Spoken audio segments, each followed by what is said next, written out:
a little bit of background. So, as Drew and Caitlin mentioned, I've been really working in the area of breast cancer research and mammogram biology for, gosh, almost 25 plus years. And really, when I first started my training back as a graduate student, I was working, really trying to understand how the breast develops, really with the idea that preventing breast cancer is ultimately going to be really more valuable than, treating it. I mean, there's a lot of importance in treating, don't get me wrong, but given what we're seeing with the epidemiology, given what we're seeing with just this increase in breast cancer, a really important place to work and to focus on would be prevention. And certainly after having my daughter had really, caused me to have a life pivot now to really focusing on this area of study. And one of the things that I'm hoping would be the take home from this webinar is really education to empower women to learn about really what the real risk factors are in breast cancer, try to understand what we're seeing with the trends that we're seeing with breast cancer incidence, and then what we can do actionably now to minimize our exposure and to reduce our risk. A lot of research is going to be needed, and a lot of the support from Find the Cause has been instrumental for my laboratory and the consortium to really help advance and move the needle into understanding the causes, especially the environmental causes that can lead to breast cancer. So with that background, let me just present to you the statistics that we're all aware of that have been present throughout our lifetimes. Breast cancer is the #1 cancer type among women, accounts for about 30% of all cancers. This year alone, there's going to be about over 300,000 new cases diagnosed. 1 in 8 women will develop breast cancer within their lifetime. And so this is a serious issue. The rates are increasing 1% every year, and they've been increasing even in my lifetime between 0.5% to 1% every year. So this problem is not going away. And while a lot of the increases that people have been talking about is due to early detection, that is in part true. There is something else underlying these increases that we really need to study and understand in order to prevent them. And what's really most important about this is that most of the breast cancers that are diagnosed are in women who don't have family history, and therefore there's not a clear, specific genetic inheritable feature about these cancers. And we'll talk a little bit more about what that means. So breast cancer is a serious issue. It's been, significant throughout all of our lifetimes, but we're starting to see a change in these trends, which is kind of alarming.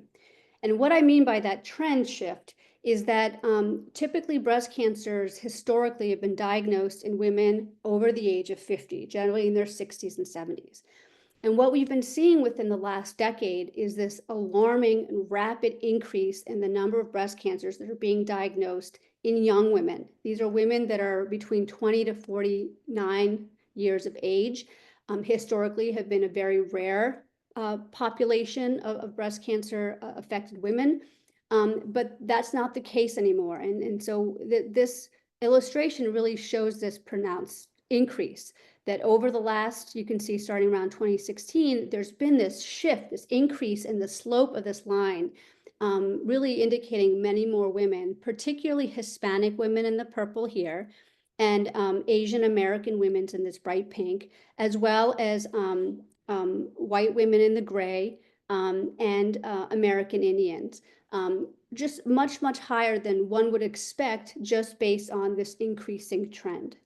And so what it could be causing that? What are we seeing that's responsible for these increased shifts in this trends towards younger women developing breast cancers? The other interesting observation that just came out is this increased incidence of early onset breast cancers, again, women under the age of 40, is not developing throughout the country. It does seem to be associated with particular races, but not necessarily particular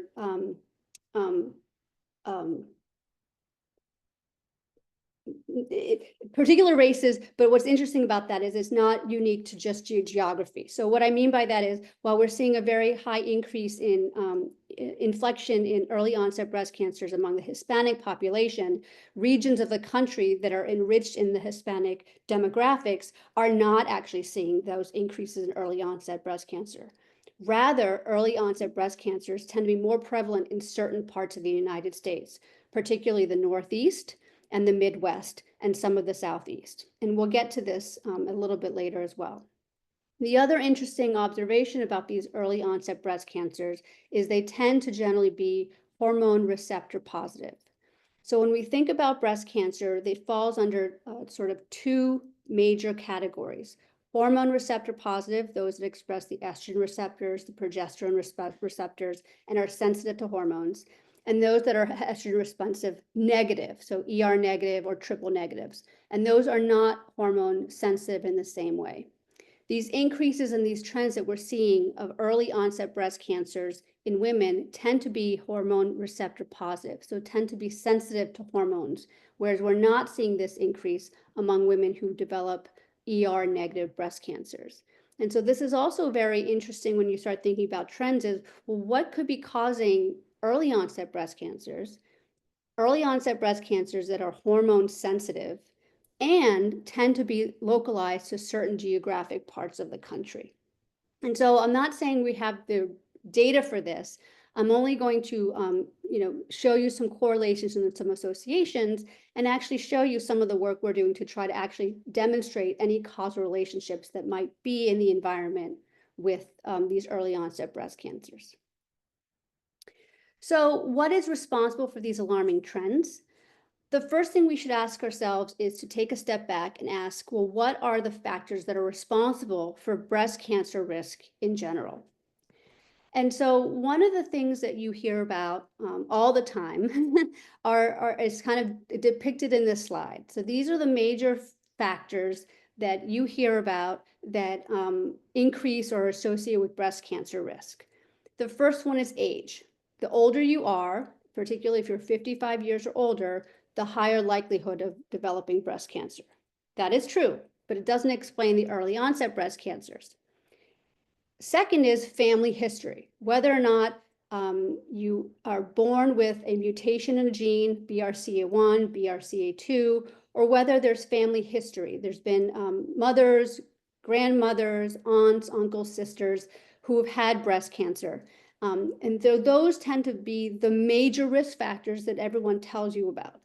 And then there's other risk factors associated with breast cancer that you hear about, including breast density, obesity, and drinking alcohol. These are risk factors, but I'm going to go into these individually as to really what contributions that they have on breast cancer risk. And then we're going to talk about the other factors that you don't normally hear about, which also play an important role in breast cancer risk. So age. So yes, age is associated with cancer risk. And so what you can see here is this is colorectal cancer. And as chronologically we age, as we get older, the incidence of cancer goes up almost in a linear fashion. And that's where the risk, the older you are, the higher likelihood you develop cancer.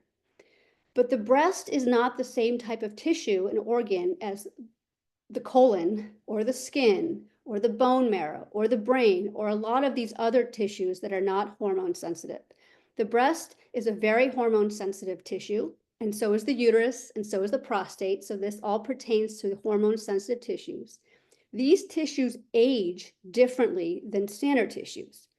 They don't age chronologically, so that by the time that you're in your 80s, you have the highest risk of cancer in a linear way. Rather, the breast ages through hormone exposure. And so what you can see here is that the rate at which breast cancer increases with age is directly related to that window of hormone exposure. It rapidly ages at the onset of puberty, around 12, 13, and it keeps aging very rapidly until menopause, and then it slows down its aging. And so when we think about this, we have to think about breast and other hormone sensitive tissues as aging in relationship to the amount of hormone exposure that they receive, rather than how old the individual is. And so something to consider when we think about age being a risk factor. For the breast, it's hormonal age, not chronological age, so to speak.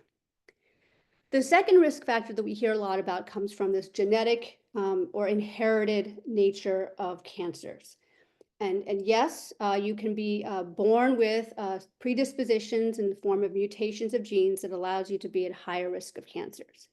But there's been some really fundamental instrumental studies that show that there's a lot more to cancer than just genetics. So there was a landmark study performed called the twin study, which looked at 203,000 twins. About 80,000 of them were identical twins, so these are going to be genetically identical. And about 124,000 of them were fraternal twins. So they were same sex, they were both girls, or they were both boys, but they weren't identical. And so they followed these cohorts, these twins, for 32 years and recorded their cancer incidence. And so this would help tease apart what contribution of risk comes from the genetic factors, and you could see that through the identical and partial fraternal data, and environmental. So what are these twins exposed to either as children or as adults? And what was really phenomenally interesting about this result is that the vast majority of cancer risk was shown to be due to environmental factors. So about a third had to do with the genetics, what genes these people were born with, and the rest had to do with their environment. 16% was called shared environment. So this is the environment that these twins shared together as they grew up, whether it was in their home or in their neighborhood or in what they shared together.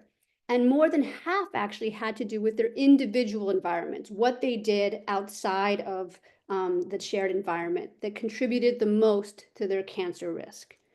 And so this really leads to the notion that cancer seems to be much more driven by environmental exposures than genetic underlying factors. And so then if that's the case, when we think about breast cancer, what are the major risk factors that largely influence risk? What are those environmental factors that we can think about, or maybe those hormonal factors? And then what are those windows of susceptibility where those factors really play the most role in deriving cancer risk? So the major risk factors for breast cancer, and this is used for actually even sort of calculating risk in individuals, have to do with hormonal or reproductive lifestyle issues, some of which are controllable, some of which are not. The first one is the age of menarche. That is the age at which a girl develops her first period. The younger that age, the higher the risk, lifetime risk, that girl and woman will develop breast cancer. It increases by 5 to 7% every year after the age of about 15. So an 11-year-old will have a much higher risk of developing breast cancer, 11-year-old who has her first period at 11 versus a 15-year-old who has her first period at 15. She will have a much higher lifetime risk of developing breast cancer. You can't always choose when a period starts, but there are factors that can accelerate it versus some that can delay it. Pregnancy is the sort of milestone in a woman's life that really drives a lot of breast cancer risk. We don't talk about this. I didn't learn about this until I was way down the line. But if a woman has her first pregnancy before the age of 25, her lifetime risk of breast cancer gets reduced by half. So pregnancy has a protective effect against breast cancer. However, all that protection kind of goes away if pregnancy is delayed after the age of 30. And so if a woman has her first child after the age of 30, her lifetime risk of breast cancer actually increases by 3 to 5% each year after 30. And so this, I think, is an important thing to think about. It's not meant to change anyone's perspective on this, but it's important information when thinking about when to have a family and when to have children, that this could be part of the calculation. So we have menarche, the age of first period. Pregnancy is another sort of milestone, first pregnancy milestone. The other major factor is age of menopause. So the earlier a woman undergoes menopause, the more reduction she has in developing breast cancer. So if a woman has menopause at 50 versus a woman who has menopause at 40, the 40-year-old will have more protection than a 50-year-old because that window of hormone exposure is shortened. And for every year after 50, the risk increases by about 3% for, again, lifetime breast cancer risk. One other factor that's worth talking about, because you hear about this a lot, which is obesity. The obesity issue really only matters in the menopausal, postmenopausal setting. So a woman who is obese during premenopausal, that actually doesn't play much of a role in increasing her lifetime risk of breast cancer. It's really after she's gone through menopause where obesity plays a role there. And that's in part because obesity can promote some hormone-like functions in the woman, and so it can kind of, again, expand that hormone window beyond menopause. Now, I should also make a caveat: obesity promotes other cancers. So please don't think that what I'm saying is, oh, obesity has no role in promoting cancer. It just doesn't have a role necessarily in increasing the risk of breast cancer in premenopausal women. The last point I want to make about reproductive lifestyle and cancer risk has to do with sort of an inconvenient truth about pregnancy. So yes, the age of first pregnancy makes a big difference about reducing the lifetime risk of breast cancer. If it's before the age of 21, 50% reduction. If it's after the age of 30, a much higher lifetime risk of developing breast cancer.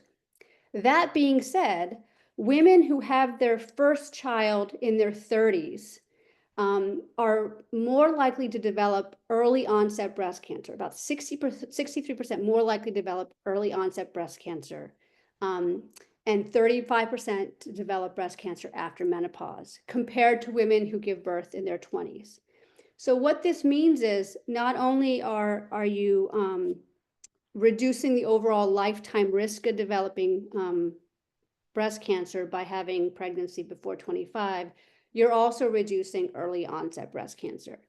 And I bring this up only as when we start to consider the lens that we look through to see these shifts in trends of early onset breast cancers, we have to keep in the back of our minds that we're prolonging or delaying the first childbirth. And so that in itself, that lifestyle factor could be playing a role. And it's just something to really consider and think about when looking holistically at what's going on epidemiologically. So while these hormone lifestyle risk factors are important in dictating the lifetime risk of breast cancer, they're also equally important in establishing the window of susceptibility for exposure. So what do I mean by that? Well, we know that if we are exposed to asbestos, for example, we've now exposed ourselves to something that we know causes cancer. With the breast, it's not just being exposed to something that might cause cancer, it's when that exposure takes place. And so there's actually a window in which it matters. If you're exposed during that window, you're setting your stage for a much higher risk of developing cancer than in other times. Those windows really fall into sort of what we call 3 high-risk windows. In utero. So a woman who is pregnant with a female child, what that child exposes in utero will set the stage of whether or not she will be at risk of breast cancer.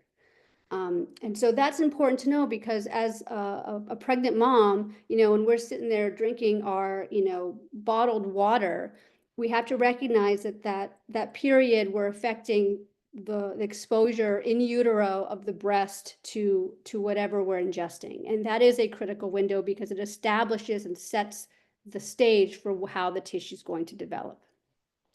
The other high risk window has to do with puberty. So not only does the age of puberty set the lifetime risk factor, but it also sets the stage of any changes due to exposure. So if during puberty a girl is exposed to DNA damage, or she's exposed to some chemical that can cause cancer, in the window of puberty is much more susceptible than if she were not, if she were a later adult or in menopause, because during that window, the tissue is developing. And then the last window of risk has to do during pregnancy. And this is not of the baby, the growing baby, but of the mom, of the woman. And what these three phases or these three risk windows have in common is it's the time where the breast tissue is actively growing. So in utero, as a fetus, the breast tissue is developing. It's the first initial stages where the breast is developing. During puberty, we know that that's at the time when the girl goes from having essentially, very little breast tissue to the fully mature, fully expanded breast. And then pregnancy is the other time where the breast expands a lot in order to make milk. And so in all these changes and all these moments where there's a burst of growth of breast tissue, that's when the tissue is most susceptible to exposure of any DNA damage or cancer-causing changes. Now, menopause is also associated with a change of breast tissue, but it's the reverse. It's sort of the involution or the regression of the breast tissue. So there, exposure to a carcinogen isn't going to be as detrimental. But there, that's where the exposure to obesity becomes a problem, because the obesity changes and the fat is what will affect cancer. But so, so it's not just having certain lifetime risks of reproductive development that can be important when thinking about cancer risk, but it's also when those exposures happen that can play a role in cancer formation. And there's a bit of data to support this, which I like to always share with women and individuals so they can understand how this all plays a role.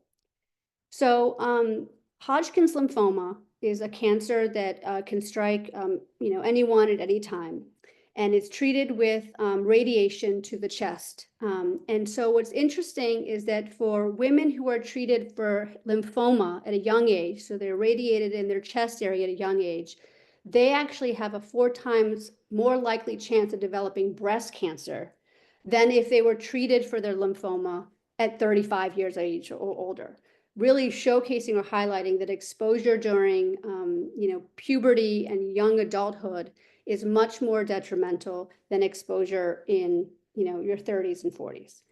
Likewise, the survivors of the atomic bomb in Japan, the individuals that went off to develop early onset breast cancers were women and young women and children that were developing during puberty and early adolescence. Again, indicating that exposure during this young window of susceptibility during puberty and that first pregnancy is likely going to manifest itself into breast cancer, early onset breast cancer, a decade or 2 decades later. And so thinking about early onset breast cancer, one of the things that I like to sort of make as an illustration is it really kind of resembles this canary in the coal mine type of analogy. The fact that we're seeing early onset breast cancer implies that there's something going on in our environment that is triggering this disease to manifest itself much faster, much sooner than we've typically been seeing historically. And so this really now sort of begs the question, what is going on in our environment that is responsible or that could be contributing to the rise in early onset breast cancers? So I've already said that one of the issues could be reproductive lifestyle changes, that we're delaying the first pregnancy beyond our 30s. The other is that we're also seeing that girls are developing puberty or starting puberty much earlier than in prior generations. Now the average age of puberty onset is around 11 and a half years old, whereas historically it was around 15 years old. But those two factors alone don't explain the abundance and the frequency and the rate at which we're seeing early onset breast cancers. So what's changed in our environment? I'm sure a lot of you have heard a lot about this already. We know that we are constantly surrounded by chemicals. There's about 86,000 chemicals in our environment. So it's really dizzying to imagine everything that we're exposed to.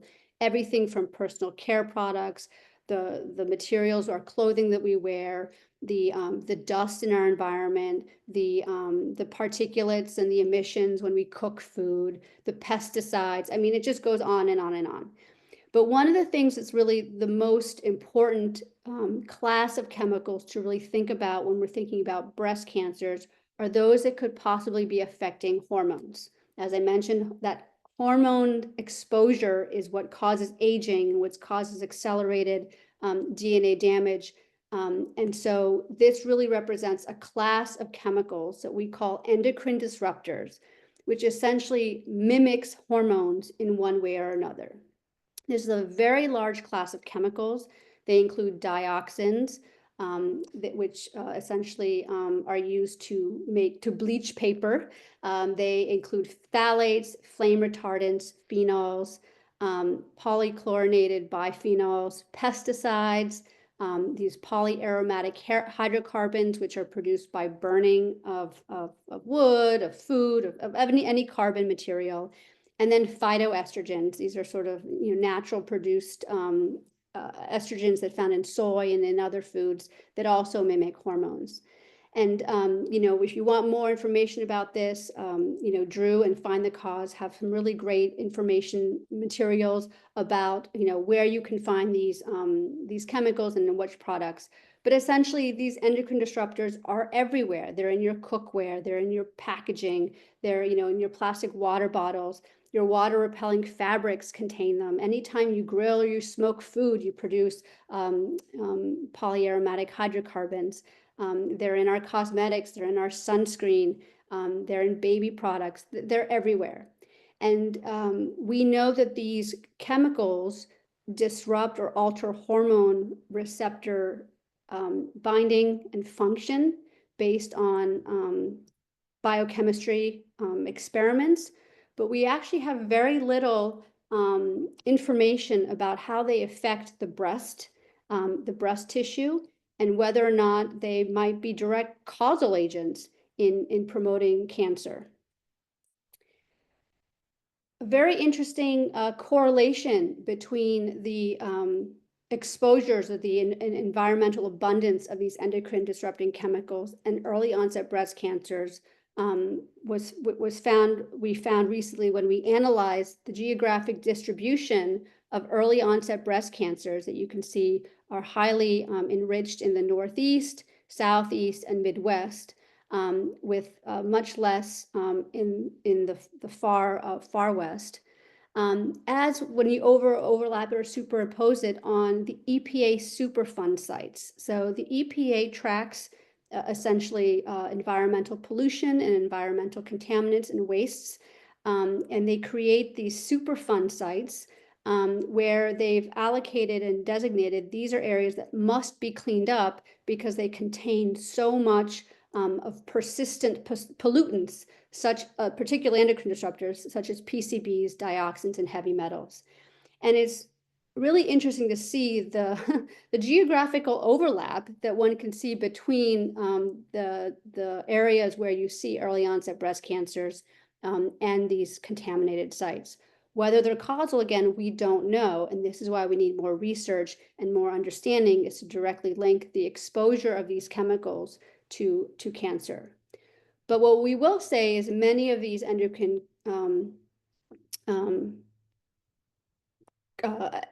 endocrine mimetics are accumulating in the fat tissues of our bodies. We know that if you ingest or are exposed to some of these endocrine disrupting chemicals, they'll just hang around in your fat tissue for years, for decades. And so you can't get rid of them. Forever chemicals and PCBs will stay in your tissues for up to 20 years. And so this is one of these things where we really want to, stay on top of understanding, is there a direct causal relationship? And then how do we get them out of our environment? So Find the Cause Breast Cancer Foundation has been funding this our group to be able to look at whether or not these endocrine disrupting chemicals cause cancer. And this consortium with Dr. David Scher, Stefano Monti, and myself, we've been exploring and testing individually whether or not if a breast tissue is exposed to these chemicals, whether there is or isn't something detrimental that comes out the other end. And so how do we even know that endocrine disrupting chemicals cause cancer in the first place? Well, there's a cautionary tale out there about exposure to an endocrine disrupting chemical called diethylstilbestrol, otherwise known as DES. And for those who don't know this history, this was a chemical that was first produced back in the late 30s that was used in pregnancy for women to help them mediate or prevent miscarriages. And it was heavily promoted by physicians. It was heavily promoted, society back then. But it wasn't until a physician noticed this interesting link between women who had been given DES during pregnancy and their daughters developing cancer, a very rare type of cancer. And so it wasn't the women who were exposed to the chemical that were developing cancer, but rather their daughters. And through many, many decades worth of work, it was directly demonstrated that exposure to this endocrine disrupting chemical, DES, caused changes in the DNA such that the development of the tissues in their daughters was disrupted and allowed them to be poised at a high risk for developing cancer. And many of them went on to develop breast cancer as well. So we know that there's this causal relationship and this causal effect between exposure to endocrine disrupting chemicals and cancer and even breast cancer. But we don't know which ones, and we really don't know when or how they might work. So what we're doing in our laboratory and part of our consortium funded by Find the Cause is to use something called organoids to test whether or not endocrine disrupting chemicals cause cancer by disrupting tissue development. So what are organoids? Well, organoids are small miniaturized tissues, organoids, that you can grow in the laboratory that are derived from human tissues. So in certain cases, you can create brain organoids, you can create lung organoids, you can create breast organoids, liver, and it's either because you take little tissue fragments from donors and you put them in the dish in the lab, or you actually create them from embryonic stem cells that have been induced and that they can then create these mini tissues. And so our laboratory uses breast organoids that we actually derive from women who have undergone elective reduction mammoplasty surgery. So these are women that go in to have their breasts removed or their breasts reduced in size for cosmetic reasons. So there's nothing wrong with their tissues. And we collect these tissues before they go in the trash can, and we dissociate them into single cells. And then we can put these single individual breast cells into these, what we call them are hydrogels. It's a little bit like Jello, these little like Jello molds, and we can watch them grow. And I'm going to show you here a video of a human breast tissue growing from single cells that was taken from reduction mammoplasty, growing in these hydrogels. And they're labeled here in green. And what you're going to notice is you're going to see the green cells kind of moving around, growing. And then you're actually going to start to see the cells spreading out, invading, growing, proliferating, and reorganizing and remodeling to create a human breast, little mini human breast tissue. And so this process takes about 3 weeks, about 21 days. And you can see that already by day 4, you can see a lot of the cells kind of moving around, kind of getting their bearings, proliferating, expanding. And then you're going to see cells kind of invading and punching out. And you can kind of see them as they grow, invade. Some of the green cells are moving back and forth, laying tracks down and kind of feeling their environment. And as they lay those tracks down, these are the tracks that they're going to then grow into to form these little ducts. And then they're going to form these little buds off the ducts, which are called alveoli. And so this becomes breast tissue over a 21-day period. And so I'll just stop while you look at, and you can visualize, but you can see there's a duct here growing out. And now you have these alveoli, these buds that are growing off the edges of these ducts. And you can see it's just growing. Another breast tissue sphere is growing as well. So you have two of these lobule structures growing together. They've connected now and formed a much larger unit, and then the tissue's collapsed. And so here you've literally watched human breast tissue form and develop from a single cell.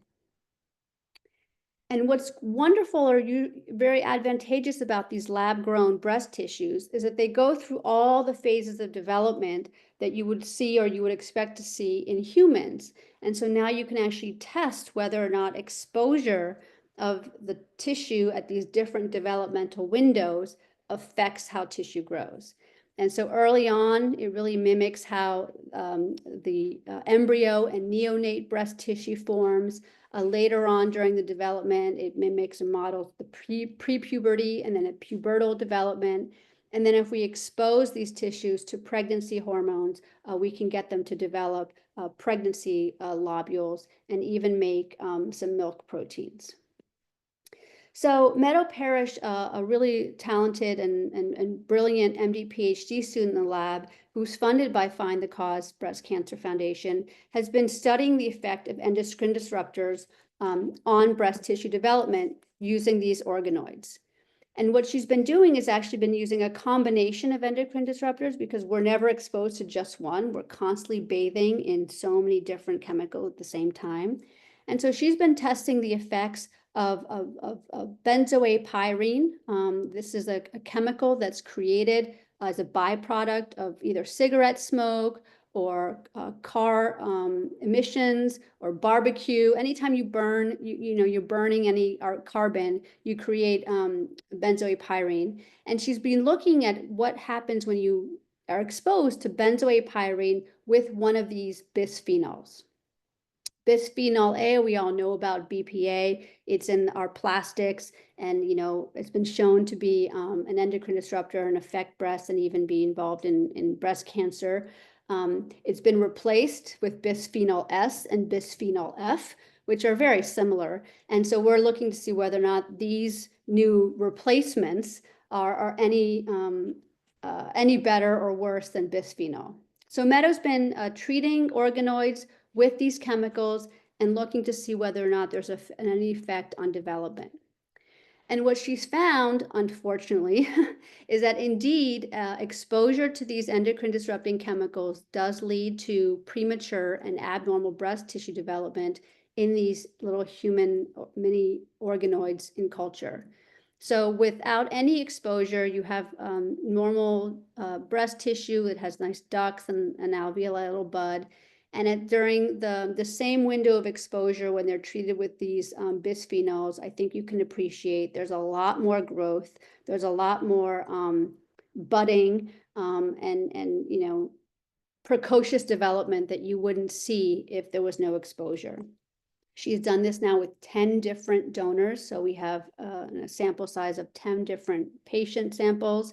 And we find that we are getting indeed a lot of these abnormal looking structures that develop across many different donors, demonstrating a consistent and reproducible result that exposure to these bisphenols with benzoapyrene does affect breast tissue development. Most notably is it's affecting it both at a low and medium dose. And so these doses are what we are exposed to physiologically. And so this does support the idea that exposures to these bisphenols, potentially during in utero and fetal development and even pubertal development, might be affecting the way the breast tissue grows and develops. So where do we go from here? Well, we have some ongoing work now in our laboratory, again, supported by Find the Cause, where we're now screening hundreds of these chemicals on these organoids, not just these 3 that I talked to you about, but 250 chemicals. That's stage 1. We're going to be increasing this to over 500 chemicals, because it's now time to systematically go through what we are exposed to and figure out which are the bad actors, which ones are actually affecting breast tissue development, and which ones are safe and we don't need to worry about. We also want to be studying specifically at the timing of exposure, whether exposure in this model that mimics in utero versus puberty versus pregnancy makes a difference. We're also interested in studying how these endocrine disruptors affect the immune cells. And the role of the immune system on cancer development is really, really important. Can't stress that enough. Say that for another webinar, but suffice it to say that if your immune system is not working properly, you're not able to suppress cancers, and so it's not a really great thing. And endocrine disruptors likely do affect the immune system. And then we also want to identify molecular signatures of exposure. Is there a fingerprint that we can say, yes, I've been exposed to these endocrine disruptors, or no, I haven't been exposed to these endocrine disruptors, and therefore I have this information and knowledge to know whether or not there's a risk and what I can do to try to mitigate that risk. And if we identify high-risk individuals, they can be monitored and they can be properly followed to prevent the cancers from developing. And so that, I think, can be the future of why this information and why this research actually can make a difference, is identifying those that are at risk and then finding ways to prevent them from developing those cancers. So what can we do now? What are some of the strategies we can do now to prevent? I know I gave you guys a lot of information. Some of this can't do anything, like me, I had my child when I was 40, there's nothing I can do about that now. There's nothing I could do about the fact that, puberty happens when puberty happens. But there are other things that we can do to actually intervene, because cancer is not easy to get. It actually is very difficult. And if you can lower your total hormonal exposure load, you will be making very good progress at preventing your risk. So first thing you want to do is minimize chronic exposure to these endocrine disrupting chemicals and pollutants. Revisit what you're drinking your water out of. Revisit your water. Revisit a lot of your lifestyle choices. And again, a lot of this information you can get from Find the Cause website. But number one, just reduce your exposure, even if it's by 1% or 10%. Just bring down that total load. It will make a difference. For women, I think it's important to rethink the timing of pregnancy. I'm not saying that it's good for everyone, but if everyone has this information, they can make informed decisions about when they decide to have children, if they decide to have children. But I think right now we're not even having a conversation that this matters. And for me personally, I look back, and if I could have decided or known this information sooner, I might not have waited until I was 40 to have my daughter. You want to minimize acute and chronic exposure to DNA damaging agents. A lot of my talk was on endocrine disruptors, some of which act as DNA damaging agents, but some DNA damaging agents are not endocrine disruptors. And so you want to minimize that, whether that's chest radiations or other things we can talk about. DNA damage is not good. Obesity, yes, you definitely want to not be obese, bring down that BMI. Most importantly for women in breast cancer, postmenopausal state, really try to not monitor your BMI in the postmenopausal time of your life, because that makes a big difference for breast cancer. Don't become obese in general because of all cancers, but for BMI and menopause, it's really important then. Something to think we can think about and talk about as a scientist and as a culture is something that's referred to as prophylactic differentiation therapy in women and girls. What is this? Well, we know in animal models that you can actually treat animals with various hormone combinations or types of hormones to mimic a pregnancy. And this can actually be very, very protective and prevent breast cancer in animal models. What that might look like in humans, we don't know, but maybe it's worth exploring it on a scientific level and funding research that looks at what differentiation therapy might look like, and something that we might consider exploring for people.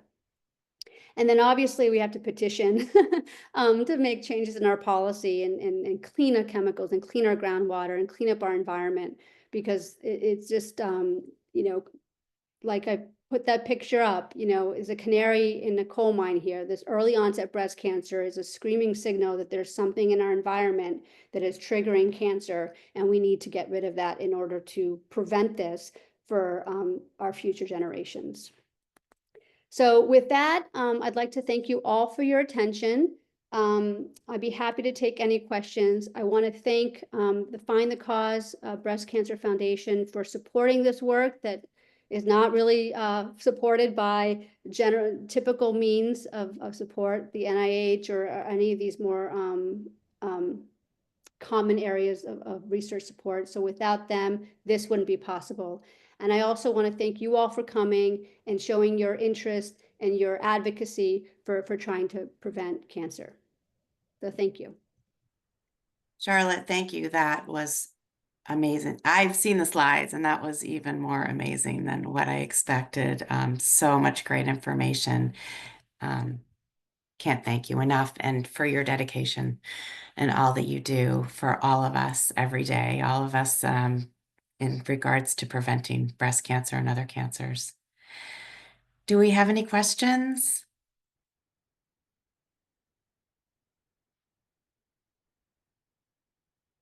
I don't see any in the chat. I think everyone's probably feeling very overwhelmed. I did unmute everyone. Feel free to speak up, but Colleen, go ahead.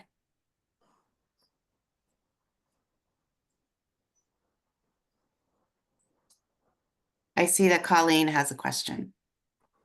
Oh, she's typing it. Okay. Yes. You mentioned the age and of pregnancy as a factor.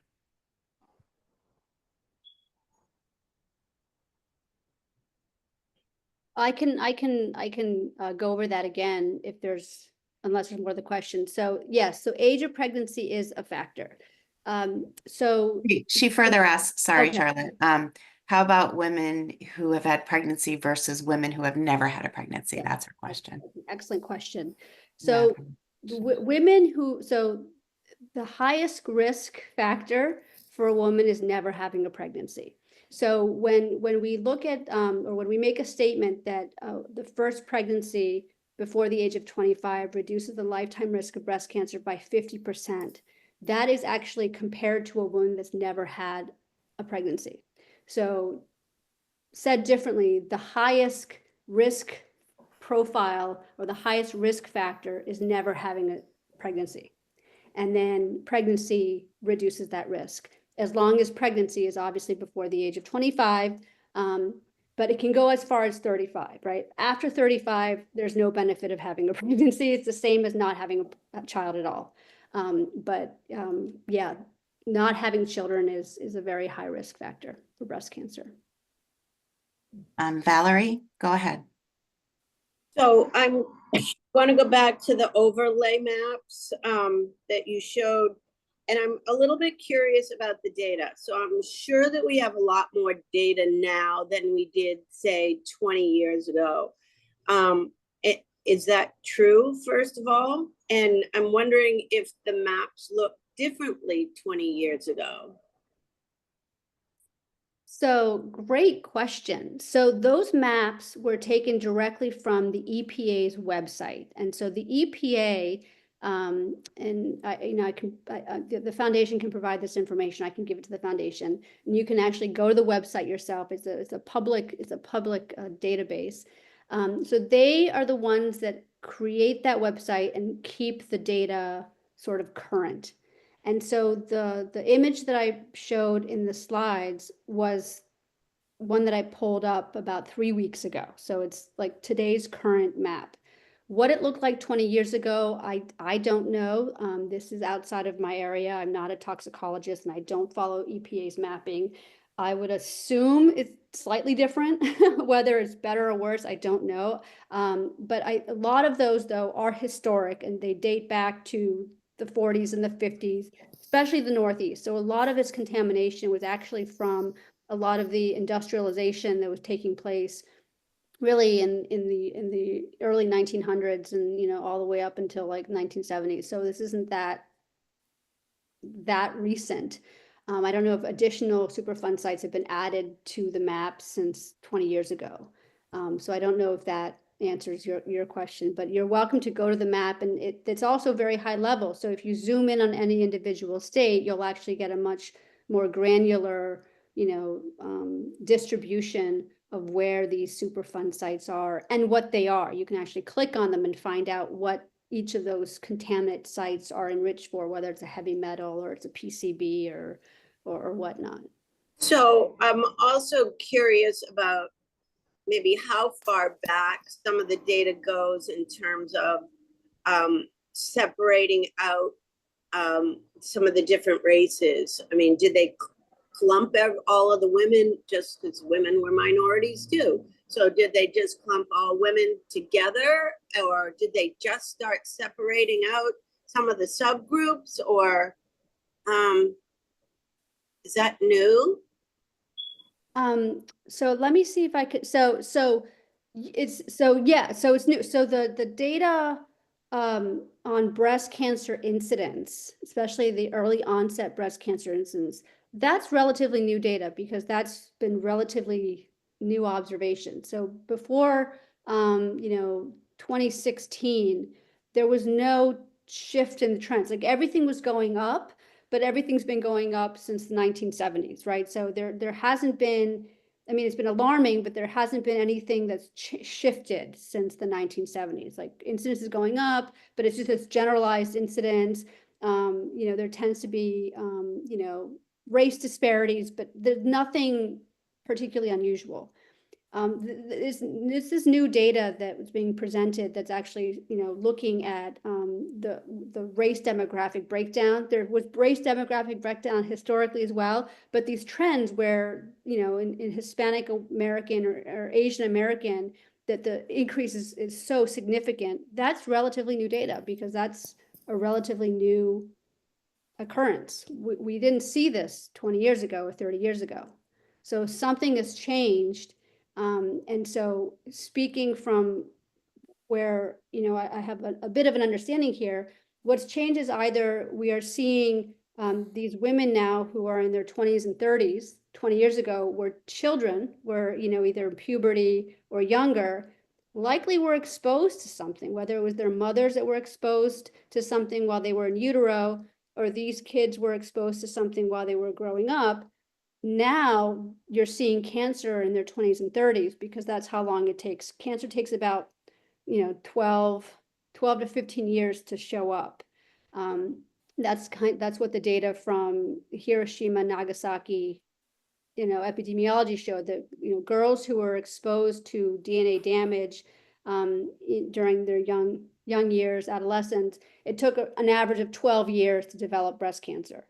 So if we're seeing breast cancer in these women in their 20s and 30s, you can kind of count backwards to when they were likely exposed.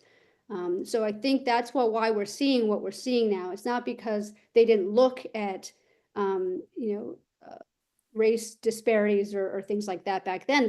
There wasn't that big of a difference. The difference wasn't there was African American disparities, but it wasn't like what we're seeing today with young early onset breast cancers. Does that answer your question? Did I? Yeah, it's very interesting. Thank you. I'll include, when I send out a follow-up email with the recording, I'll include that website on there. Colleen commented that she grew up a quarter of a mile from a Superfund site and was treated for DCIS in 2018 with no family history. And it does make her wonder if that was a contributing factor. Hey, Charlotte, I'm interested in your prophylactic discussion. I think one of the benefits that we've seen from Find the Cause of the research is that it's not just primary prevention, that being don't put this into your body or, and these chemicals are bad, but it's also the intervening piece, which because of the research allows you to focus on that. So I guess my baseline question would be a prophylactic in this case. And I mean this in the most basic way, increasing hormonal levels for women who might be in a particularly susceptible, either because they have BRCA or some other, where is that prophylactic? Where do you see that going? And 5 or 10 years?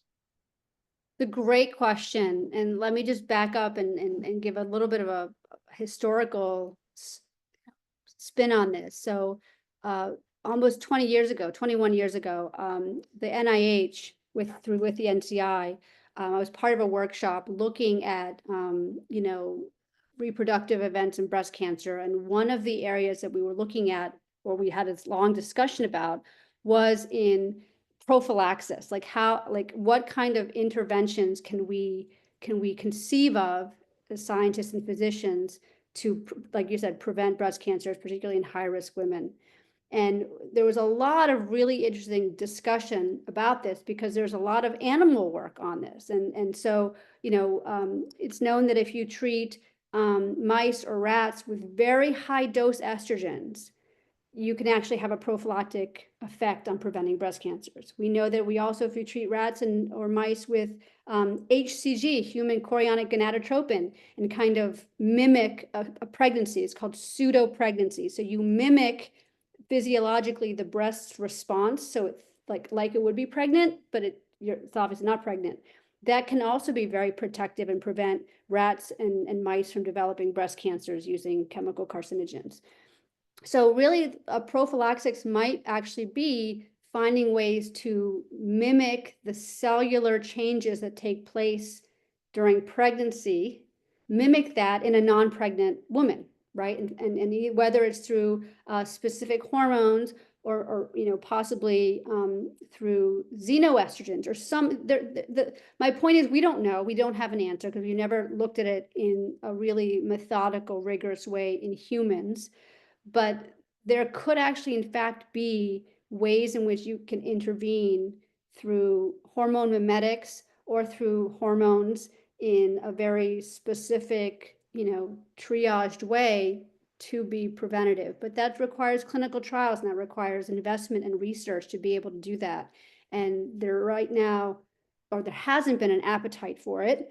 Maybe now there could be some, but it's, part of it is that momentum. There's just a lot more effort put on treatment, cancer, once it's there, rather than like, what do you do to prevent it? And, but there is a lot of data out there. There's a lot of animal work out there. There's a lot of work from the 50s and the 60s that really point to an idea that it could be translated to humans. We just need to kind of fund it and find folks who are willing to do that.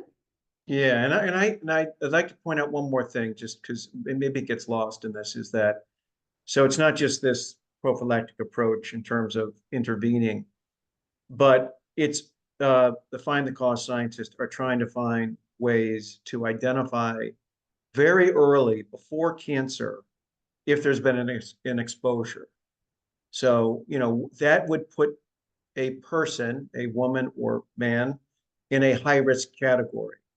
It looks like through your mRNA that there's been a change, and that's way before cancer starts. So all of these things are connected, which makes it incredible in terms of what you and, obviously David and others are doing, Stefano. So I've been inspired by that so much, and why we keep working so hard to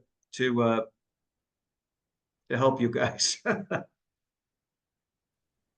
Charlotte, we have a question from Monica. Hi, Monica. She says, fantastic work and presentation as always. The food must be a huge factor. Do you have more information about it? Hi, Monica. Good to see you again.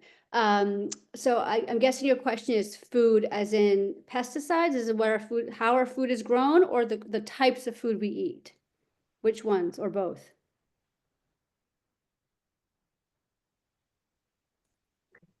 Hi, Charlotte. So yeah, I think it's both, right? The way, I mean, they grow animals, they grow veggies, they do all of these, and then we ingested them. And so I'm always thinking about that, like all of these, the chicken, the cow, like all of these all, I don't know. And then we are ingesting that, and I'm always like in panic, but there's no other way, there's no way to avoid it. So Yeah. is there, No, food, yeah, so food could be its like own standalone webinar, and we could even get like more qualified people to speak to it. I'll just speak very high level of it. So there's two types of way of looking at food. Forget that there are actually three types. There's, whether it's ultra processed or not, which is its own discussion. But then let's just talk about whole food, for this moment. So it's how it's grown, and then the animal, right? And we should separate the two. So definitely the agriculture system needs some serious like overhaul, because atrazine, which is like the most common pesticide out there, is an endocrine disruptor, and it's in the groundwater, and it is stable, and we are ingesting it. Point number one. So peel all, like, you just got to peel everything you could possibly buy that's produce, or wash it so well. And even then, I'd just say peel it. Yeah, so or go organic, right? And even organic, you should probably still peel, because who knows what they're scooping in there. But atrazine is like, and there's like so many things that are so bad with atrazine, I can't even go into it. But it's a terrible endocrine disruptor. It causes DNA damage. So yeah, problem with our whole food vegetables.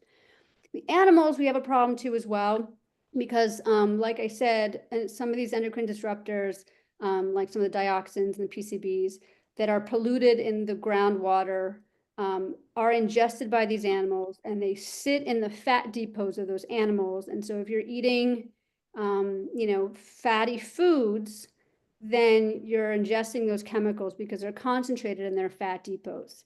So again, you have to be careful about where you're buying your meat and what meat cuts you're eating. But you can't like live your whole life in like fear, and like just like it's impossible, right? I mean, this is like one of these things where, like, the other day I'm like, oh, I can't use this butter because I know this butter is going to have like dioxins in it, right? You got so you just have to recognize that we're not going to solve it all, and that's not really the point. It's just be mindful of it, and then just bring it down a little, right? Rather than using 10 tablespoons of butter, go to like 2, right? I mean, it's just about quantity and moderation. But yeah, the food supply, there's a problem, and yeah, you got to be mindful of it and just choose wisely. Don't, I'm not saying go and make your own farm and like go crazy, because it's not I possible. wish. But yeah, it's we're all living it together. And this goes back to Michael's Yes. point, which is at some point, I think this is why we need to be able to identify a molecular signature, right? We need to be able to say, if we have a signature of exposure, and we can say, all right, low, medium, high exposure, we're assuming we're all exposed because we all are, then we can take that high exposure signature, you can figure out who falls into that category, and then those people can then be followed. The rest of us, we're fine, right? It's one of these things that, cancer is not easy to get. There's a lot of roadblocks along the way to get a cancer. So we just need to be able to identify those at highest risk and then intervene there. And the rest, we can live our life and hopefully clean up our water and clean up our agriculture and clean all of that up. But but yeah, Let's hope. you can't get around it. It's tough. That's why we're all here. But yeah. Thank you so much. Well, Charlotte, thank you so much. This has been so informative. We so appreciate your taking the time and for all your work. And we would like to thank everyone for joining us today. I hope you all enjoyed it. We will send a follow-up email with a little additional information with the recording in case you'd like to see it again, because it's a lot to take in, or share it. Please do. Please share it and join us on our website, on our resources page, and check out all that we have there. And know that we are available to come to you, but either virtually or in person, and give you an educational presentation on where to recognize dangerous chemicals in your everyday life and how to potentially avoid them, or at least reduce your exposure. So thank you all, and we'll see you next time. Thank you so much. It was awesome as usual.